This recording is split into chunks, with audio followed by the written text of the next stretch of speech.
నమస్తే, welcome to 99 TV. Balochistan స్వతంత్ర ప్రకటన, మరోవైపు మక్కాలో అంగీకారం, రక్షణ ఒప్పందం. మూడు దేశాలు ఆల్రెడీ అందులో సౌదీ పాకిస్తాన్కి మధ్య అండర్స్టాండింగ్ ఉంది. మూడో దేశం వచ్చి చేరింది టర్కీ. అండ్ ఇంకో మూడో కనెక్టింగ్ పాయింట్ ఏంటంటే, ఆ ఒప్పందం జరిగిన తర్వాత రోజు సర్ క్రీక్ దగ్గర టర్కీ డ్రోన్లని పాకిస్తాన్ మోహరించడం.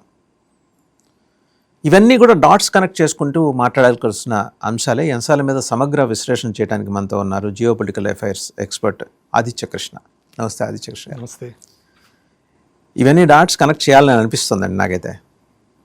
వాళ్ళ స్వతంత్ర ప్రకటన, వీళ్ళేమో పాకిస్తాన్ స్వతంత్ర దినోత్సవాన్ని ఒకరోజు ముందు జరుపుకోవటం, అక్కడేమో దాన్ని పాకిస్తాన్ ఇండిపెండెన్స్ డేని బ్లాక్ డేగా ప్రకటించాలని బలిచి యోధులు నిర్ణయం తీసుకోవటం. అండ్ మనం వీటన్నిటిని కూడా నిశ్చితంగా గమనిస్తూ వస్తున్నట్టు. సో కరెక్ట్ అండి. ఇదంతా మీరు చూస్తే ఇక్కడ గేమ్ అంతా యాక్చువల్గా ప్రపంచంలో జరిగే గేమ్ అంతా బై అండ్ లార్జ్ నడిపేది యూఎస్ఏనే. కానీ ఇక్కడ ఈ ఆస్పెక్ట్లో వచ్చేసరికి పాకిస్తాన్ గేమ్ మనకి ఎక్కువ కనబడుతుంది. అంటే రెండు రకాలు, ఒకటి కొన్ని డిఫీట్స్, కొన్ని పరాజయాలు ఉన్నాయి దానికి, మళ్ళీ కొన్ని విజయవంతంగా చేసుకునేది కూడా ఉండేది పాకిస్తాన్కి. దాంట్లో కొంచెం యూఎస్ సపోర్ట్తో, కొంచెం చైనా సపోర్ట్తో జరుగుతూనే ఉంది. సో ఒకటి గుర్తించాల్సింది ఏంటంటే, మనం ఏం జరిగినా పాకిస్తాన్లో యూఎస్ అండ్ చైనా ఇంటర్ఫిరెన్స్ లేకుండా డైరెక్ట్గా ఏది జరగదు. కానీ ఇరాన్ వార్ తర్వాత నుంచి మీరు చూస్తే వెస్ట్ ఏషియా చాలా యూఎస్ డిపెండెంట్గా ఉండేది, పాకిస్తాన్ కూడా కంప్లీట్ యూఎస్ డిపెండెంట్గా ఉండేది. చిన్న చిన్న డైనమిక్స్ మారుతున్నాయి. ఇప్పుడు వెస్ట్ ఏషియా మొత్తం కూడా యూఎస్ఏ మీద నమ్మకం అనేది తగ్గేసరికి వేరే వేరే డిఫెన్స్ అగ్రిమెంట్స్ చూసుకుంటున్నది. అట్లాగే ఇప్పుడు సౌదీను అట్లాగే చూసుకుంటుంది, యూఏఈని అట్లాగే చూసుకుంటుంది. వీళ్ళందరూ వేరువేరుగా చూసుకుంటున్నారు. దీంట్లో ఒక ప్రామినెంట్గా జరిగేది మీరు అన్నట్టు మొన్నటిదాకా ఇస్లామిక్ నేటో అనేవాళ్ళు, ఇప్పుడు దాన్ని ఫైనల్గా మక్కా అగ్రిమెంట్ అనేది ఫైనలైజ్ చేశారు. దాంట్లో ఒకవైపు సౌదీ అరేబియా అంటే మేజర్గా వాళ్ళ ఫైనాన్షియల్ స్ట్రెంగ్త్, మనీ అండ్ వాళ్ళకుండే ఇంటర్నేషనల్ రీచ్, అది మజిల్. పాకిస్తాన్ ముఖ్యంగా న్యూక్లియర్, టర్కీ మెషిన్, ఎంక్యూ. వాళ్ళకు వచ్చేసరికి డిఫెన్స్ ఎక్విప్మెంట్, డిఫెన్స్ స్ట్రాటజీ ఇది. దీంట్లో ఈ మూడిట్లో కూడా most number of army men ఉన్నా, లేకపోతే ఎయిర్ ఫోర్స్ ఉన్నా, ఇవన్నీ కూడా పాకిస్తాన్కే ఎక్కువ ఉంది. దాంట్లో కూడా చాలా మటుకు యూఎస్ చేసిన సపోర్ట్ వల్లనే వాళ్ళకి వెపన్స్ అయినా లేకపోతే ఎయిర్ ఫోర్స్ అయినా ఈ మూడిట్లాంటికంటే ఎక్కువ ఉండేది. టర్కీకి ఇంకో స్పెషలైజేషన్ అంటే అది నేటో మెంబర్. అండ్ నేటోలో ఏంటంటే వాళ్ళకున్న రూల్స్, వాళ్ళకున్న కన్వెన్షన్స్ ప్రకారం నేటోలో ఒక దేశం మీద అటాక్ జరిగినా కూడా మిగతా దేశాలందరూ కూడా ఇన్వాల్వ్ అవ్వాల్సింది, అందరి మీద యుద్ధం జరిగినట్టే.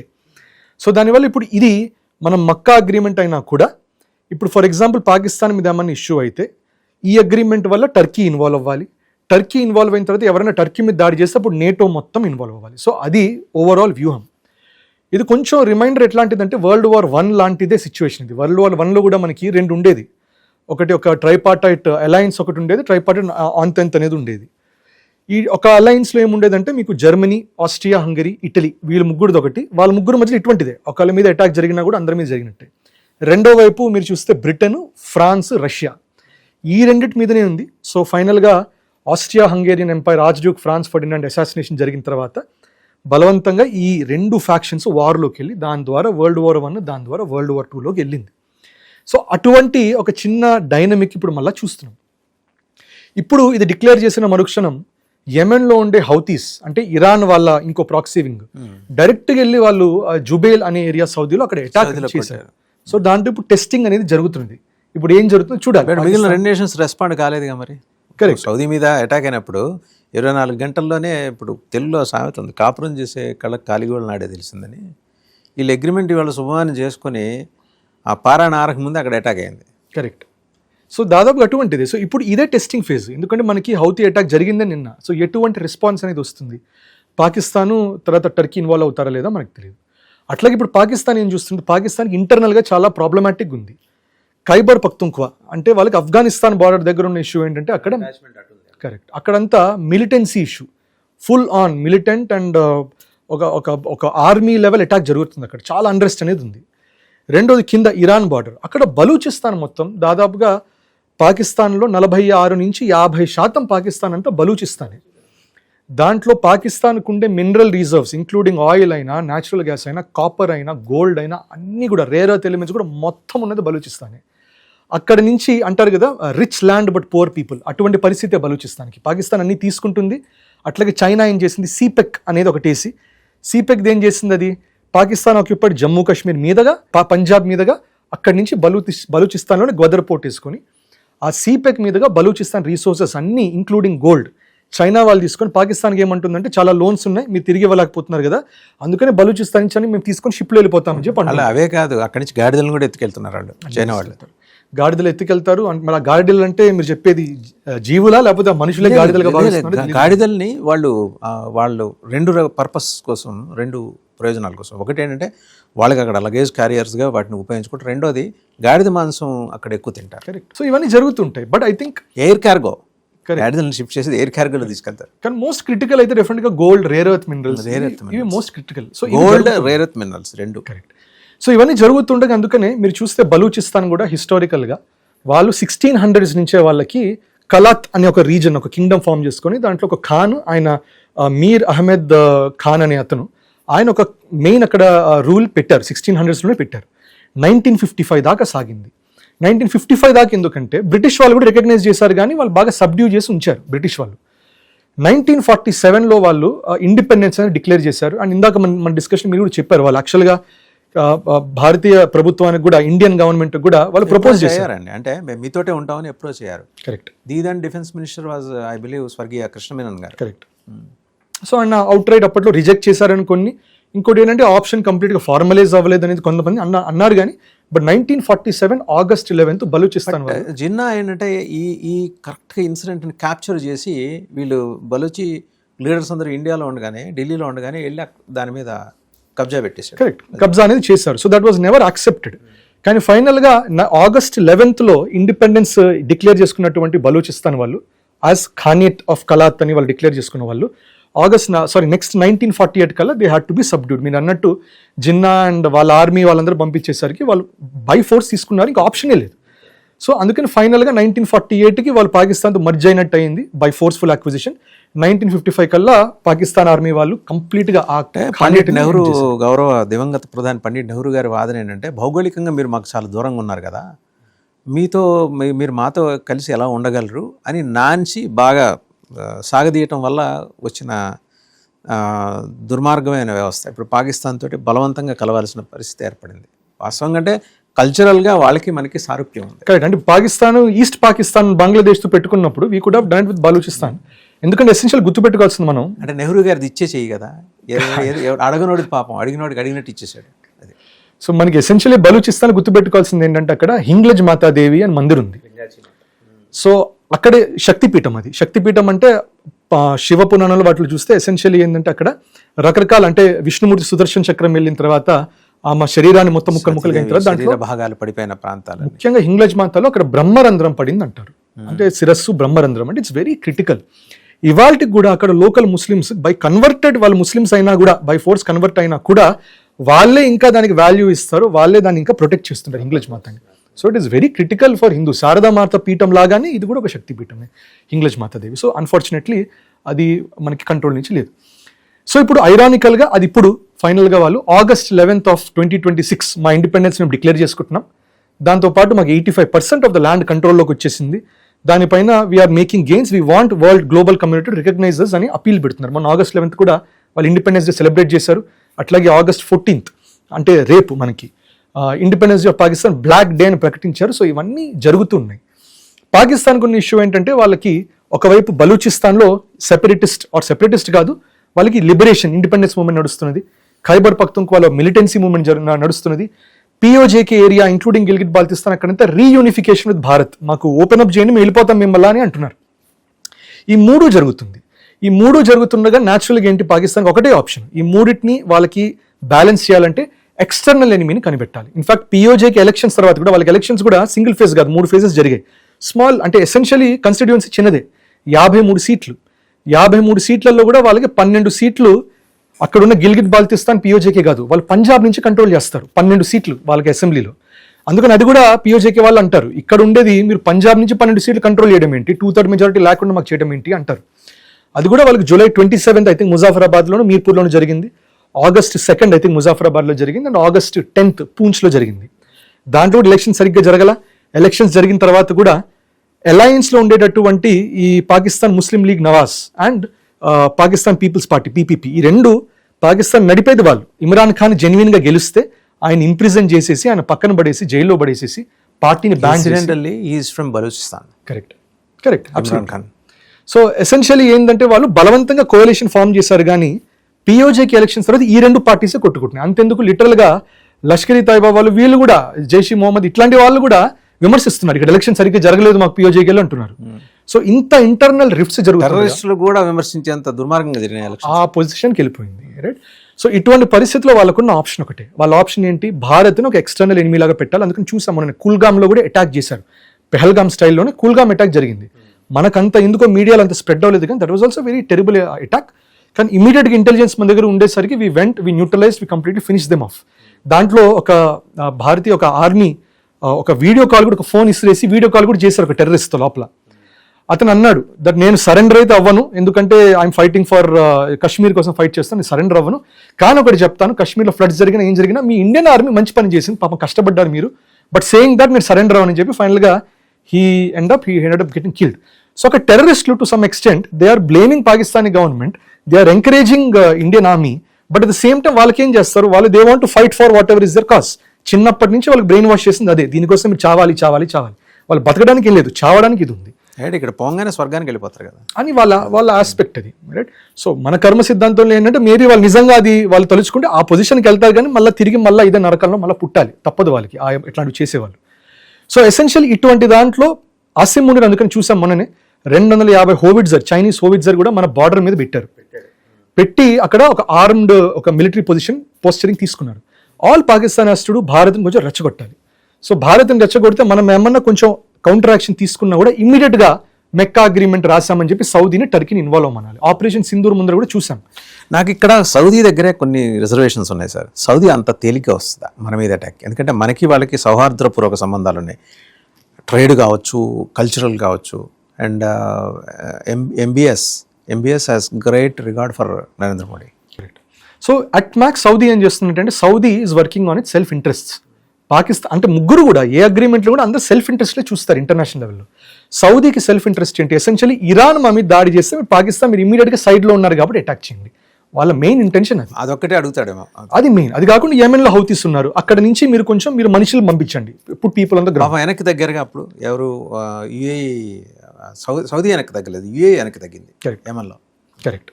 సో ఎందుకంటే యుఏకి సౌదీ కూడా కొన్ని ఇష్యూస్ ఉన్నాయి. యెమెన్లో రెండు వేరే ఫ్యాక్షన్స్ సపోర్ట్ చేస్తున్నారు, సుడాన్లో వేరే ఫ్యాక్షన్స్. అంటే ఇప్పుడు ఈ మూడు కూడా సున్నీ నేషన్సేగా అయినా కూడా యెమెన్లో మీకు 2 ఫ్యాక్షన్స్ ఉన్నాయి. మీకు హౌతీ షియా ఫ్యాక్షన్ ఉంటుంది, సౌదీ అక్కడ ఉండే సున్నీ గవర్నమెంట్కి సపోర్ట్ చేస్తున్నది. సో అటువంటి ఇష్యూస్ ప్రతి చోట నడుస్తున్నాయి. ఈ సున్నీ షియా కాకుండా మళ్ళీ యుఏ సౌదీ వేరే డైనమిక్స్. సౌదీకి ఏమవుతున్నదంటే సుడాన్లోను, యెమెన్లోను, సొమాలియాలోను ఉన్న గవర్నమెంట్ని సపోర్ట్ చేస్తుంది. ఎందుకంటే రెడ్ సీ మీదుగా ఆ గవర్నమెంట్ ఉండేసరికి సౌదీకి బెనిఫిషియల్గా ఉంది, ట్రేడ్ ఈజీగా నడుస్తుంది, అన్ని వాళ్ళకి సౌదీకి అనుకూలంగా నడుస్తుంది. యుఏ ఏమంటుంది, చిన్నగా మా పవర్లోకి మేము రావాలి అనేది ఉంది కాబట్టే ఓపెక్ నుంచి బయటకు వచ్చేసారు. ఓపెక్ నుంచి బయటకు వచ్చి ఎందుకంటే సౌదీ చెప్పింది మీరు రోజుకి 3.5 మిలియన్ బ్యారెల్స్ ఆఫ్ ఆయిల్ కంటే ఎక్కువ ప్రొడ్యూస్ చేయడానికి లేదన్నారు. ఇప్పుడు వాళ్ళు they are able to produce more than 6 billion. Correct. వాళ్ళ current production capacity 5.5 million barrels, వాళ్ళు ఇంకా చిన్నగా పెంచి 10 మిలియన్ బ్యారెల్స్ రెడీ చేద్దామని. ఎందుకంటే వచ్చే 30 సంవత్సరాల తర్వాత మొత్తం ఆయిల్ డిపెండెన్స్ తగ్గిపోతుంది. భారత్ కూడా E100కి వెళ్ళిపోతున్నది, రిజర్వ్స్ ఉంటాయి, డిపెండెన్సీ తగ్గిపోతుంది. Bharat is moving towards E100. రెండోది మనకి థోరియం రియాక్టర్ రెడీ అయిపోతుంది 20-30 ఇయర్స్లో, దాంతో మనకి అంత చేటు డిపెండ్ అవ్వాల్సిన అవసరం లేదు. సో మొత్తం ఈవీ అనేది వచ్చేస్తుంది. ఈవీ అనేది వచ్చేస్తే మనకి ఎల్పిజి సిలిండర్లు అవసరం లేదు, అందరూ ఇండక్షన్ స్టవ్స్ మీద నడుపుకోవచ్చు. ఈవీ వెహికల్స్ వస్తున్నాయి, పెట్రోల్ అనేది డీజిల్ అనేది అవసరం ఉండదు. సో దానివల్ల 30 ఇయర్స్ లైఫ్ స్పాన్ ఇంకా ఉంది. నాట్ ఫర్ ద రిజర్వ్స్ చాలానే ఉన్నాయి, యూజేజ్కి తగ్గిపోతుంది. సో ఎసెన్షియల్లీ దీనివల్ల యూఏ అనేది స్ప్లిట్ అనేది అవుతుంది. సో సౌదీ అనేది భారత్ మీద డైరెక్ట్గా దాడి చేయదు, కానీ ఇటువంటి సిచ్యువేషన్ సౌదీ ఏమంటుంది, మాకు ఫైనాన్షియల్ డిప్లొమాటిక్ స్ట్రెంత్ ఉంది కాబట్టి మీకోసం యూఎస్తో మాట్లాడతాం, మీకోసం యూరోప్తో మాట్లాడతాం, మీకోసం భారత్ కొంచెం ప్రెషర్ పెడతాం. సో ఇది వాళ్ళు ఆఫర్ చేయగలిగింది, డైరెక్ట్గా మనతో అటాక్ మోడ్లోకి రాదు. టర్కీ అయితే ఆపరేషన్ సింధూర్ అప్పుడు చూసాం, వాళ్ళు బైరక్తర్ డ్రోన్స్ అనేది పంపించి ఆ డ్రోన్స్ మీదగానే అటాక్స్ జరిగాయి. అట్లా మనం చూసాం కూడా, ఈవెన్ ట్రాక్డ్ టర్కిష్ ఎయిర్లైన్స్ దిగి వాళ్ళ మిలిటరీ కార్గో ప్లేన్స్ దిగి దాని నుంచి డ్రోన్స్ వచ్చాయి. ఆ డ్రోన్ వార్ఫేర్ తో సర్క్రిక్ దగ్గర డిప్లాయ్ చేస్తుంది టర్కీ డ్రోన్సేగా. పాకిస్తాన్ డ్రోన్స్ అని మెజారిటీ టర్కిష్ కదా. కరెక్ట్. ఉపయోగించట్లేదు అంటే చైనా నుంచి వచ్చేది ఉపయోగించట్లేదు. వాళ్ళు చైనా దగ్గర వేరే ఎక్విప్మెంట్స్ ఉంటాయి వాళ్ళ దగ్గర. చైనా దగ్గర నుంచి మీరు చూస్తే వాళ్ళకి ఇట్లాంటి హోవిట్జర్స్ అనుకున్నాం, హోవిట్జర్స్ ఉన్నాయి వాళ్ళకి, ఈ జేఎఫ్ వాళ్ళకి ఫ్లైట్స్ అనేవి ఉన్నాయి, రైట్. సో ఇట్లాంటివన్నీ వాళ్ళు వాడుతున్నారు. మళ్ళీ ఇంకోటి ఏంటంటే ఇప్పుడు యాంటీ ఏవాక్ అవన్నీ మీరు చూస్తే బై అండ్ లార్జ్ చైనా నుంచే వాళ్ళు తీసుకునేది. బట్ టర్కీ నుంచి మేజర్గా వచ్చేది ఇవి. వాళ్ళకి డ్రోన్స్ వస్తున్నాయి, కొన్ని వెపన్స్ వస్తున్నాయి, ఇవన్నీ వస్తున్నాయి వాళ్ళకి. సో ఎసెన్షియలీ అది ఎనీవే టర్కీ కంట్రోల్లోకి ఉంది కాబట్టి they will anyway take it forward. But overall చూడాలి సినారియో, పాకిస్తాన్కి ఇంటర్నల్ డైనమిక్స్ అంతా బ్రేక్ అయ్యే టైంకి వాళ్ళు they are making this connections. అట్లాగే యూఎస్తో కూడా కొంచెం ఫ్రెండ్లీగా అవ్వడం, ఇస్లామాబాద్ టాక్స్ ఫెయిల్ అయింది కానీ but end of the day US support అనేది ఎప్పటికీ వాళ్ళకి పాకిస్తాన్కి ఉంటుంది. సో భారత్ కూడా కొంచెం జాగ్రత్తగా ట్రెడ్. పాకిస్తాన్కి అవసరం, యుఎస్ కూడా అవసరం కదా. పాకిస్తాన్ భూభాగం నుంచి చుట్టుముట్టి ఉన్న ఏషియన్ కంట్రీస్ మీద అటాక్ చేయడానికి కరెక్ట్, వాళ్ళు దాన్ని ఉపయోగించుకుంటున్నారు కదా. సెంట్రల్ ఏషియాని కంట్రోల్ ఇక్కడ రెండు అంశాలలో కొంత ఇది సందేహాలు ఉన్నాయండి. ఒకటి ఏంటంటే ఈరోజు చైనా ఏ రకంగా వ్యవహరిస్తుంది ఈ డెవలప్మెంట్స్ అన్నిటి మీద. బట్ ఏంటంటే చైనా ప్రత్యక్ష యుద్ధాలు 64 తర్వాత మానేసింది, పరోక్ష యుద్ధాలే. అండ్ ఈ డెవలప్మెంట్స్లో చైనా సపోర్టు బలూచిస్తాన్కి ఉంటుందా లేకపోతే పాకిస్తాన్కి ఉంటుందా? ఎందుకంటే పొద్దున్న లేస్తే వ్యవహారం నడుపుకోవాల్సింది బలూచిస్తాన్తో. వాళ్ళు ఇండిపెండెన్స్ డిక్లేర్ చేసుకున్న తర్వాత they have placed their request to several countries. 56 దేశాల నుంచి మద్దతు లభిస్తుందని చెప్పి ఒక ఆయన ఎవరు అంబాసిడర్ ఆఫ్ ఇంటర్నేషనల్ పీస్ అనే పర్వీందర్ సింగ్ అట ఆయనే చెప్పారు. మరి ఏ కెపాసిటీలో ఆయన చెప్పారో నాకు తెలియదు. ఏ దేశము అధికారికంగా ఇంతవరకు మద్దతు చెప్పలేదు. Protocols, there are certain protocols. ముందర యుఎన్ఓ ఎండార్స్ చేయాలి, యునైటెడ్ నేషన్స్ ఆర్గనైజేషన్స్. యుఎన్ఓ ముందర అసలు దాన్ని కన్సిడరేషన్లోకి తీసుకోలే, పిలిపించాలి, మాట్లాడాలి. ఇవన్నీ మనకు కూడా వాళ్ళు రిప్రజెంటేషన్ పెట్టారు కదా, మన ప్రైమ్ మినిస్టర్ కూడా పెట్టారు last year I think operation Sindoor తర్వాత.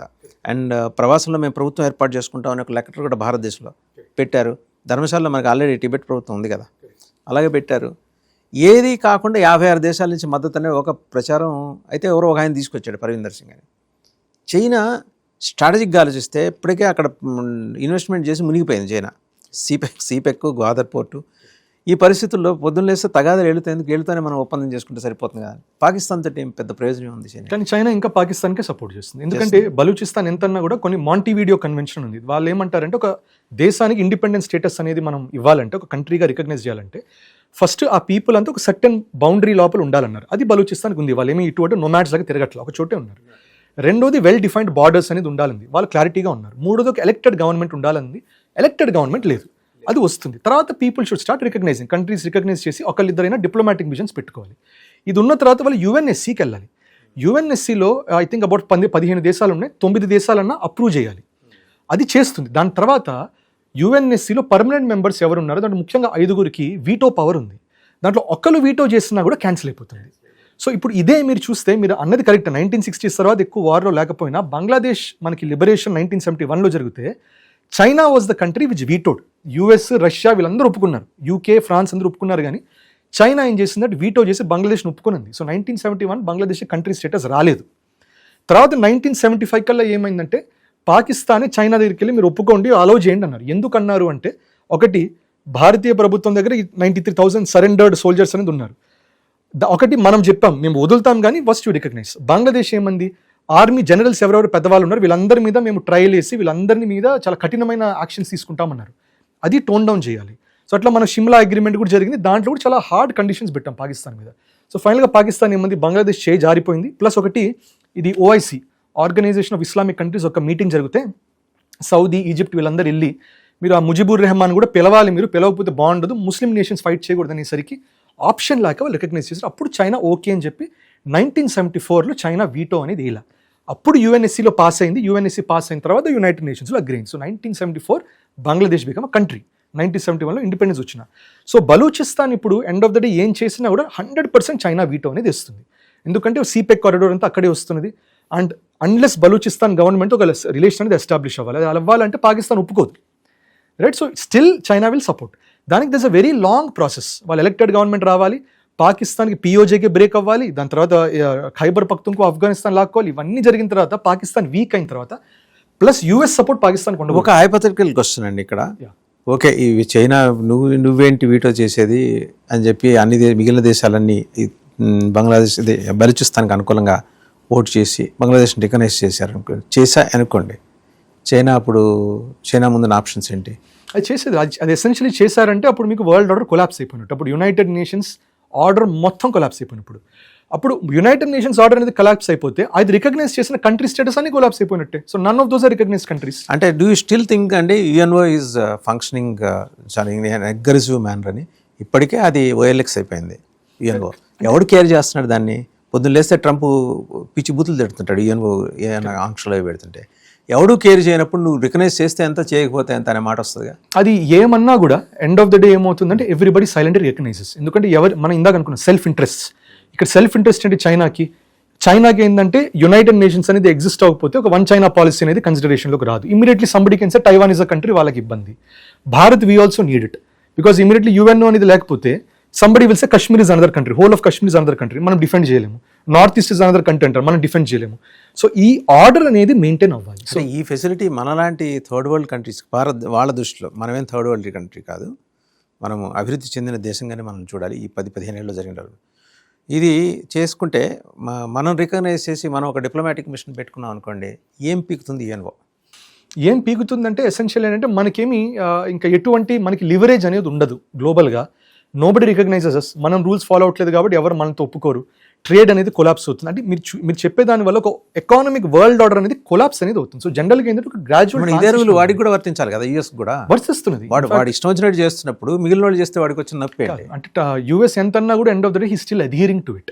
ఎందుకంటే ఇప్పుడు యూఎస్ ఎన్ని చేయాలన్నా రష్యా మీద ఎన్నో చేయొచ్చు, కానీ యుఎన్ఎస్సీలో రష్యా వీటో పవర్ ఉంది కాబట్టి ఎక్కువ చేయలేకపోతున్నాడు, రైట్? సో ఇట్లాంటివి ఇంకా కంట్రోల్లో ఉంది. ఇంకా మన దానకన్నుడు నెహ్రూ గారు వీటో పవర్ వద్దనుకున్నారు కాబట్టి. కరెక్ట్. అన్ఫార్చునేట్గా ఇది కూడా ఇంకొక ఇష్యూ అనేది. అప్పట్లో ఫర్ సమ్ రీజన్ మనం అప్పట్లో క్షాత్ర గుణము, క్షాత్ర ఐడియల్స్ అన్ని వదిలేసుకొని మనం అన్ని అహింస అనుకుంటూ, నిజం చెప్పాలంటే that was a slightly wrong step. అంటే వినడానికి బాగుంది, ఫిలాసఫికల్గా బాగుంది, కానీ రియల్ పొలిటిక్స్ ప్రాక్టికాలిటీ సార్. ఇప్పుడు ఎప్పుడైతే కళింగ ఎంపైర్ని వదులుకొని సమ్రాట్ అశోక్ ఆయన బుద్ధిజం ఎంబ్రేస్ చేశాడో మనకి ఇన్వేషన్స్ మొదలైనాయి.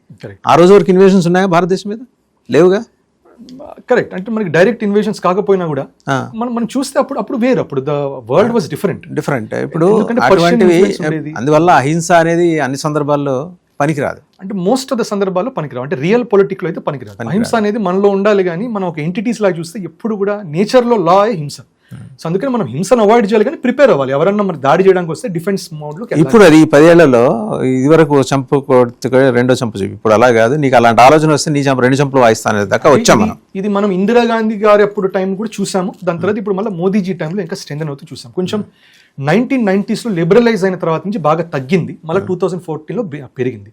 అందుకని I wouldn't say it is just about political party, I would say nationalistic discourse చూస్తే ఇందిరాగాంధీజీ చేసినంత ఆమె యుఎస్ హెడ్ ఆన్ కొలిజన్కి వెళ్ళింది.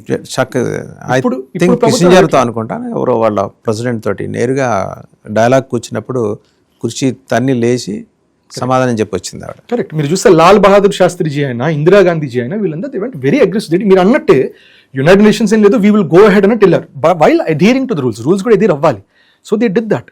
ఇప్పుడు మోదీజీ కూడా చేస్తున్నారు, బట్ మోదీజీ ఇంకొంచెం ప్రాగ్మాటిక్గా ఏం చేస్తున్నారు, ఉండాల్సిన చోట చేయాల్సిన చోట చేస్తున్నారు, కానీ మళ్ళీ గ్లోబల్ సెన్సిటివిటీస్ చూసుకుంటున్నారు. ఎందుకంటే ఇందిరాగాంధీ గారు చేసిన దాని తర్వాత ఎన్నో శాంక్షన్స్ చేశారు యూఎస్ఏ. అఫ్కోర్స్ దాని కౌంటర్గా మనం గ్రీన్ రివల్యూషన్ అనేది చేసాం, రష్యాకి క్లోజ్ అయ్యాం, ఇవన్నీ చేసాం, కానీ దానివల్ల ఇంపాక్ట్ కూడా ఉంటుంది. It is end of the day super power US. And ఇవాళ కూడా మీరు చూస్తే the kind of power US is holding is enormous for us. So అందుకని కొంచెం ప్రాగ్మాటిక్ అప్రోచ్ వెళ్తున్నాం. And I think we cannot refuse United Nations. ప్రస్తుతానికి చిన్నగా వెళ్ళాలి, మనకి బెనిఫిషియల్గా ఉండే దారిలోకి యునైటెడ్ నేషన్స్ని యుఎన్ఎస్సీని తీసుకెళ్ళాలి. అయితే నాకు ఇంకొక ప్రశ్న సార్. ఇప్పుడు బలూచిస్తాన్ తోటి మన సంబంధాలు ఎలా ఉండబోతున్నాయి? లోగడుంది. మీరు శ్రీకృష్ణదేవరాయల అముక్తమాల్యద గ్రంథంలో దీని గురించి, బలూచిస్తాన్ గురించిన ప్రస్తావన ఉంది, హర్ముజ్ జలసంధి గురించి కూడా ప్రస్తావన ఉంది. ఎందుకంటే మేలుజాతి అశ్వాల్ని హర్ముజ్ జలసంధి నుంచి ఆయన తెప్పించుకున్నారట. సో అప్పటి నుంచి ఉన్నాయి మనకి trade relations, cultural relations. Not only కృష్ణదేవరాయలు ఆయన ప్రస్తావన చేశారు కాబట్టి ఇది మిగిలిన అన్ని రాజ్యాలతో కూడా ఉండొచ్చు. ఆ రోజు భారతదేశంలో వివిధ రాజ్యాలుగా ఉన్న వాళ్ళతో కూడా సంబంధాలు ఉన్నాయి. గొప్ప నాగరికత సంస్కృతి ఉన్న ప్రాంతాలు రెండు, హర్ముజ్ జలసంధి, ఇరాన్, ఈరోజు ఇరాన్ అని మనం పిలుస్తున్న పర్షియన్ దేశం, బలూచిస్తాన్ ప్రాంతం. అందుకనే కదండి వాళ్ళు వచ్చింది ఆ రోజు మనతో కలిసి జర్నీ చేద్దామని. సో ఎసెన్షియలీ మనకు వచ్చేసరికండి at some point we have to recognise Balochistan. ఏదో పాకిస్తాన్ అయితే సస్టైనబుల్ మోడల్లో లేదు, ఎందుకంటే వాళ్ళది ఒక small pocket of Pakistan develop అవుతుంది. ఇప్పుడు మన దేశంలో కూడా చూస్తాం, ఏమన్నా ఒక రాష్ట్రం ఉంటే రాష్ట్రంలో ఒక రీజన్ బాగా అభివృద్ధి చెందేసి ఇంకో రీజన్ బాగా డౌన్ అయితే బై డిఫాల్ట్ కొంచెం అసహనం అనేది వస్తుంది. That is almost similar to cancer. Correct. కానీ ఎసెన్షియల్ కరెక్టే, where one organ takes all the energy, మిగతా అదంతా డిప్రైవ్ అవుతుంది. సో న్యాచురల్గా ఏమవుతుంది, ఇమీడియట్గా యాంటీబాడీస్ లాగా ఫైట్ చేసి ఇండిపెండెన్స్ అనేవి కోరుతాయి, ఆర్ ఒక విభజన అనేది కోరుతుంది. అది మన దేశంలో రాష్ట్రాలలో చూసాం, అట్లాగే బయట దేశాల్లో ఇండిపెండెన్స్ మూవ్మెంట్స్ లాగా నడుపుకుంటారు. సో పాకిస్తాన్ ఉన్న మోడల్ సస్టైనబుల్ కాదు. కేవలం చైనా యూఎస్ వల్ల సస్టైనబిలిటీ ఉంది. Bharat is ready to recognise Balochistan, కానీ యుఎస్ చైనా వల్ల మనం కొంచెం జాగ్రత్తగా కండిషన్ ఉన్నాం. దీనివల్లనే మీరు చూస్తే పాకిస్తాన్ వల్ల చైనా వాళ్ళు వచ్చేసరికి కూడా కొంచెం అగ్రెసివ్ అరుణాచల్ మూవ్మెంట్స్ అనేది చేయడం మొదలు చేశారు. దానికి మనం కౌంటరాక్ట్ చేస్తున్నాం. అట్లాగే మీరు చూస్తే ఐఎస్ఐ యాక్టివిటీ బంగ్లాదేశ్లో పెంచడం వల్ల మీరు చూస్తే మొన్ననే షేక్ హసీనాజీ కూడా నేను బంగ్లాదేశ్కి డిసెంబర్ వెళ్ళబోతున్నాను ఒక స్టేట్మెంట్ ఇచ్చారు. ఇంకోటి మన రా చీఫ్ బంగ్లాదేశ్కి వెళ్ళి ఐఎస్ఐ గురించి మాట్లాడడానికి వెళ్ళారు. సో ఇవన్నీ బంగ్లాదేశ్ కూడా మనం చెక్స్ అండ్ బ్యాలెన్స్ చేస్తున్నాం. సో చూడండి, బలూచిస్తాన్ పాకిస్తాన్ అటువైపు ఉంది, దాని రిలేటెడ్ ఇష్యూ వల్ల భారత్ ఇటువైపు బంగ్లాదేశ్ కూడా బ్యాలెన్స్ చేయాల్సి వస్తున్నది. పిఓజేకి మీద బాగా క్లోజ్గా అబ్జర్వ్ చేస్తున్నాం. ఖైబర్ పఖ్తూన్ఖ్వా ఆఫ్ఘనిస్తాన్ మీద కూడా సపోర్ట్ చేస్తున్నాం. సో ఇవన్నీ చేస్తున్నాం దేనికి? పాకిస్తాన్ మీద కన్ను పెట్టుంచడానికే.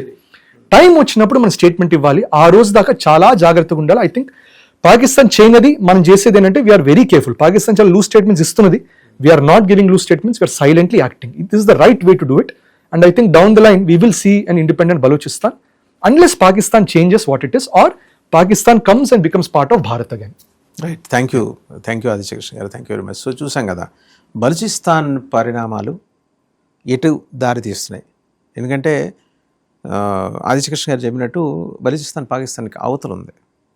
అంటే ఇవాళకి పాకిస్తాన్ అంతర్భాగంగా వాళ్ళు క్లెయిమ్ చేసుకుంటున్నారు. సో అక్కడ జరుగుతున్న డెవలప్మెంట్స్ దరిమిలా ఇక్కడ మన చుట్టుముట్టి పెరుగుతున్న ఉగ్ర కుట్రలు, వీటన్నిటిని కూడా మనం అడ్రస్ చేసుకుంటూ బలూచిస్తాన్ విషయంలో మనం ఎలాగో పాజిటివ్గానే ఉంటాం, ప్రొయాక్టివ్గానే ఉంటాం. ఇవాళ కాబట్టి రేపైనా గుర్తిస్తాం. బట్ గుర్తించడానికి కావాల్సిన ఒక ప్రియాంబుల్ ఎక్సర్సైజ్ నడవాలి అని చెప్పేది నడవాల్సి ఉంటుందని భారత్ అనుకుంటుంది. ఎందుకంటే మనం కొన్ని సంప్రదాయాలు పాటిస్తాం కాబట్టి. లేదు సంప్రదాయాలు లేవు, ఇంకా అట్లాంటి పెద్ద పట్టింపులు లేవు అనుకుంటే ఏదో ఒకరోజు అనూహ్యంగా అలాంటి ప్రకటన భారత ప్రభుత్వం నుంచి కూడా రావచ్చు, మేము గుర్తిస్తున్నామని. ఎందుకంటే ఇక్కడ ఒక విషయం ప్రస్తావించారు, సోమాలియా నుంచి విడిపోయిన ఐ బిలీవ్ సోమాలి ల్యాండ్ అనుకుంటా అండి. సోమాలి ల్యాండ్ అనే దేశాన్ని గుర్తించింది ఇజ్రాయెల్ ఒక్క దేశమే. They have their own currency, వాళ్ళకు వ్యవస్థలు ఉన్నాయి, వాళ్ళకు ఎయిర్పోర్ట్ ఉంది. సో అలా మనం గుర్తించడం మొదలెడితే మిగిలిన దేశాలు కూడా గుర్తించవచ్చేమో. యాజ్ ఇట్ ఈస్గా అయితే నైతిక మద్దతు ఉందేమో కానీ బహిరంగంగా వచ్చి ఏ దేశం కూడా బలూచిస్తాన్ని గుర్తిస్తున్నామనే ప్రకటన అయితే చేయలేదు. We have to wait and see.